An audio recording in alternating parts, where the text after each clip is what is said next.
Welcome to this rapid revision session on protests and opposition to the Vietnam War. Like I did on my video on support for the Vietnam War, let's have a quick summary of the anti-war and pro-war arguments that were common at the time. These are not supposed to be direct quotes by anyone in particular, but they give you an idea of the issues that people believed in.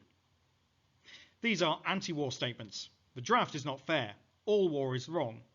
The South Vietnamese government is repressive. No Vietnamese ever called a black person the N-word. Money should be spent on improving black ghettos, not on the war.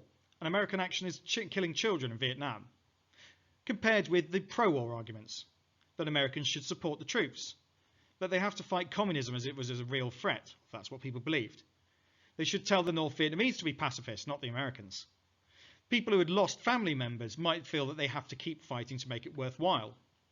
We're fighting for the freedom of the South Vietnamese and for some former soldiers. I've been there, and we have to fight the Viet Cong. So how were the anti-war movements organised? We're going to take different types of protests and different organisations one at a time and see what they did. We're going to start with student opposition. Who was involved? Well, an estimated 8.5 million students by 1970 were involved in some sort of protest and opposition. Why? Because many young people rejected their parents' and generation's views. The counterculture and rebelled against traditional views. This is basically summed up as sex, drugs and rock and roll in many respects. So think about the sort of music people had at the time, the sort of art and the sort of lifestyles that they were living, which were so different to the people who grew up in the 1940s.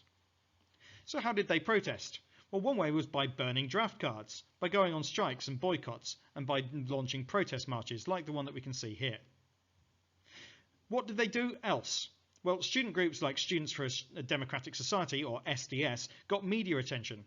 They were a minority, but they were mostly white and middle class, and that tended to attract the attention of the media. When were they active? Well, actually throughout the war, but particularly in 1970, when Nixon expanded the war. An offshoot of this would be the Kent State shootings, which I will cover in a separate video. Also, the draft led to opposition. Men aged 18 or over, few older than 26 were drafted. They were supposed to be randomly selected based on the date of birth. So why did this cause opposition? People saw the lottery system as unfair, as wealthier people were more often exempt or were able to avoid the draft by paying for medical exemptions. How? Well, they decided to protest by burning their draft cards. Student groups also set up clinics to give advice on avoiding the draft. 170,000 conscientious objectors, these are people who reject the war on sort of moral grounds or religious grounds, avoided the draft. 50,000 people left the USA illegally to settle outside the USA until the war was over. When were they active? Well, really from 1965, when the draft was introduced. Media coverage also had a part to play. Newspapers and TV coverage, particularly CBS reporter Morley Safer, who's in the top screen there in a still from his report from Cam Ney, and CBS News anchor Walter Cronkite, who can be seen below giving his editorial on the Tet Offensive. Why was this important? The news media went from being mostly supporting political decisions, but the on-screen reporting called into question the actions of US leaders and soldiers when they showed the realities of search and destroy missions like Morley Safer's report on Cam Ney, shown in the top picture. How? By presenting accurate and vivid reports of the war, including the search and destroy tactics. Coverage events like the burning of Cam Ney in 1965 and the Tet Offensive of 1968 increased public opposition to the war as people became more critical and more aware of the realities of what was happening. Media coverage became increasingly critical as the war dragged on. For example, Walter Cronkite openly questioned the war after the Tet Offensive of 1968. And it's worth bearing in mind that characters like Walter Cronkite were incredibly well trusted and respected by the American public. So what he said and what his opinions were really did matter.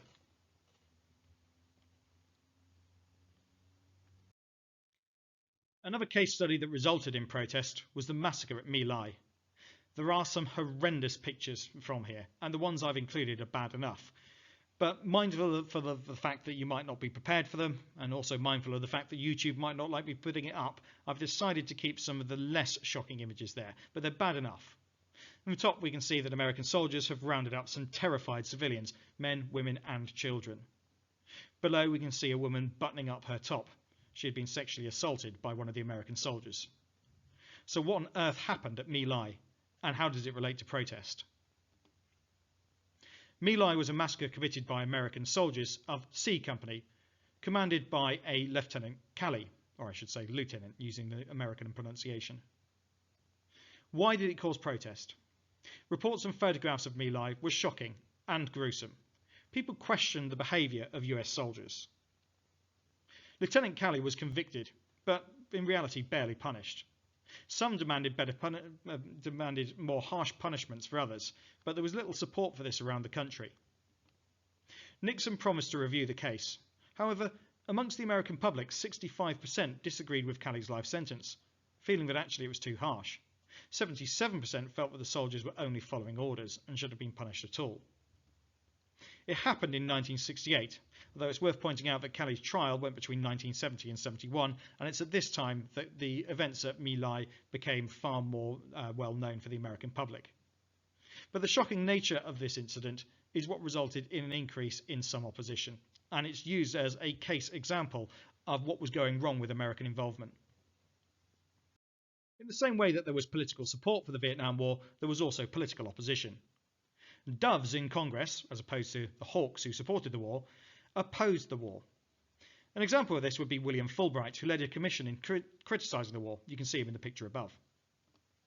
Why? Well, there's two main reasons. There was the cost of the war, both in terms of money and in terms of lives, and the legality of the war. Remember that the war was effectively undeclared. So after the Gulf of Tonkin incident, President Johnson managed to get something of a blank check to do what he liked in Vietnam in order to secure the security of the South Vietnamese, but he never at any point declared war on North Vietnam. How did it oppose? Well, the Fulbright Inquiry of 1966 argued that the USA should withdraw and that the war was actually unwinnable. Perhaps later events would prove that to be correct. After Nixon's invasions of Cambodia and Laos, Congress withdrew funding for the war. Remember, Nixon had promised to end the war and scale it back. So these actions in Laos and Cambodia were seen as an unwarranted and something that Nixon hadn't really promised as an election campaign, and so he lost political support because of that. Johnson and Nixon both faced very public opposition from politicians, including those within their own parties. The so-called hawks backed the war and the doves opposed it. And this was an issue that affected both political parties, and so a Democrat like Johnson was just as in danger of falling foul of the doves as Nixon was, who was a Republican. They were active throughout the war, but the amount of them did increase, especially after the Tet Offensive of 1968 and Nixon's expansions of the war in 1970 and 71. So we've covered quite a lot, so let's see if we can sum it up. Support for the Vietnam War decreased as the war continued and seemed less likely to result in victory. Young people opposed the war as they were the ones being drafted.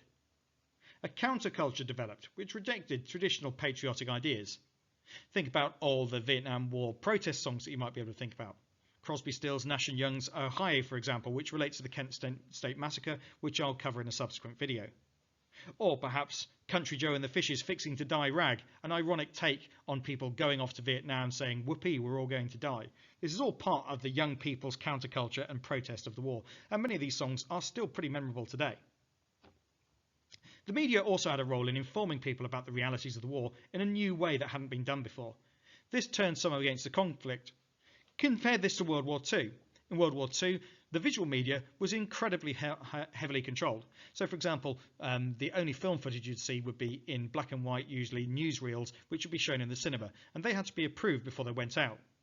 Live or near live, on-the-scene news reporting from Vietnam gave a much more vivid, more realistic, and often more shocking portrayal of what was happening. And also, we've got to remember the importance of shocking events like the My Lai massacre and the shootings at Kent State. These added to public opposition and awareness of what the war was really like. Lastly, remember the political opponents of the war were known as doves. They would withdraw funding for the war and withdraw political support. They crossed party lines. There were Republicans who were against the war, and there were also Democrats who were against the war. So this is something that both Johnson and Nixon had to cope with. Hopefully that's been helpful to you. If it has, then please like this video and subscribe to the channel for more of the same. If there's something that you're desperate for me to do a rapid revision video on, pop it in the comments below and I'll see what I can do. But for now, that's the end of this video. Thanks very much for watching. Goodbye.